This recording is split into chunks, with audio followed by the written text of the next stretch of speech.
When we think of conflict between nations, we often picture soldiers and tanks. But some of the most important battles are fought silently, in the world of finance.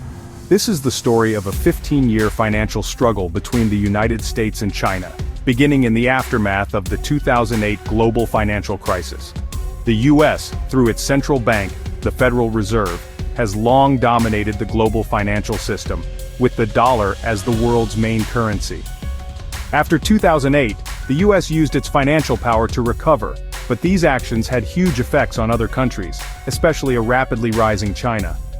China's growth was challenging the old order, setting the stage for a complex financial chess game. The stakes: economic stability, global influence, and the shape of the 21st century economy. This contest wasn't about destruction, but about pressure and exploiting weaknesses. The Fed's policies, while aimed at helping the U.S., created predictable challenges for China. Understanding this hidden battle is key to understanding the modern world. Money flows where it can earn the most. When the U.S. changes its interest rates, it shifts the direction of these flows, creating booms or busts elsewhere. China, with its massive economy, was especially exposed to these shifts, and had to quickly build its own financial defenses. Over the next 15 years, the Fed made bold moves, and China responded with clever strategies. This is a tale of strategy, defense, and the slow reshaping of global power, fought on the invisible battlefield of international finance. The 2008 financial crisis, born in the U.S. housing market, sent shockwaves across the globe. Western economies plunged into recession, printing money and bailing out banks to prevent collapse. But China took a different path. It launched a massive government spending program, investing in infrastructure and fueling global demand for raw materials. While the West struggled, China's economy kept growing, becoming the world's largest exporter and manufacturer. This rapid rise made Washington take notice. The old economic order was being challenged. The crisis revealed two philosophies. The U.S. focused on saving its financial system with monetary policy, while China focused on real economic growth through state-led investment. This divergence wasn't just a temporary response, it marked the start of a long-term strategic competition. The U.S. would use its financial dominance to regain the upper hand, while China would leverage its industrial might. The stage was set for a new kind of financial battle. After 2008, the Federal Reserve slashed interest rates to near zero, hoping to revive the U.S. economy. This move sent shockwaves through the global financial system. With low returns in the U.S., investors poured trillions into emerging markets like China, fueling booms in stocks and real estate. But this flood of capital also created hidden dangers for China's financial stability. The Fed's strategy was a double-edged sword. It helped the U.S. recover but exported instability abroad. The influx of money pushed up China's currency, threatening its export-driven economy. Chinese policymakers faced a dilemma: manage the inflow without overheating or stalling growth. The Fed's plan was always to raise rates once the U.S. recovered, knowing this would trigger a reversal of capital flows, a shock for China. The long period of low rates was the bait, the eventual rate hike would be the trigger. By 2015, the Fed began raising interest rates, signaling the end of easy money. Global capital rushed back to the U.S., causing a sudden outflow from China. This put immense pressure on China's currency, the yuan, forcing the government to act fast. China's central bank sold off nearly $1 trillion in foreign reserves to defend the yuan. This was a massive financial shock and a clear test of China's resilience. The U.S. strategy was working. The rate hike drained China's resources and created instability. Many believed China would be forced to let its currency collapse or burn through its reserves.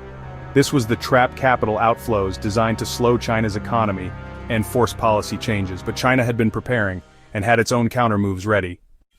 The flood of cheap U.S. dollars after 2008 fueled a massive property boom in China, built on mountains of debt. U.S. financial institutions encouraged this, knowing that when rates rose, Chinese developers would struggle to repay dollar-denominated debts. A rising dollar squeezed these companies, threatening defaults and a potential financial crisis. This strategy mirrored the 1997 Asian financial crisis. Foreign capital fueled a boom, then pulled out, causing collapse. The goal was to trigger a balance sheet recession in China, stalling its growth without firing a shot. The massive debts of companies like Evergrande were symptoms of this larger global dynamic. The stage was set for a crisis in China's most important economic sector. China didn't panic. Instead, it tightened capital controls, making it harder for money to leave the country. This slowed the outflow and gave policymakers time to act. In real estate, China refused a massive bailout, letting some developers default and sending a message to foreign investors: risky loans come with real risks. Instead of a Western-style rescue, China focused on finishing homes for citizens and restructuring debts slowly. It prioritized social stability and long-term reform over quick fixes. China also accelerated efforts to reduce reliance on the US dollar, investing export earnings in global infrastructure through the Belt and Road Initiative.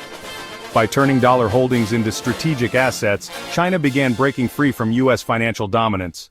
China's defensive moves were part of a bigger plan, building a financial system less dependent on the US. This meant promoting the yuan for international trade and creating new institutions like the Asian Infrastructure Investment Bank and the BRICS Bank. These banks offer loans in local currencies, creating a parallel financial ecosystem. China signed currency swap agreements, allowing trade in yuan and bypassing the dollar. Every transaction in yuan is a step toward a multipolar currency world. China also built its own payment system, CIPS, as an alternative to the Western-dominated SWIFT network.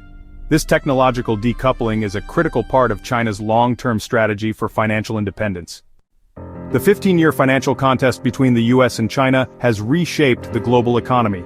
The Fed's strategy created real pressure, but China adapted, tightening controls, managing its property bubble, and refusing a Western-style bailout.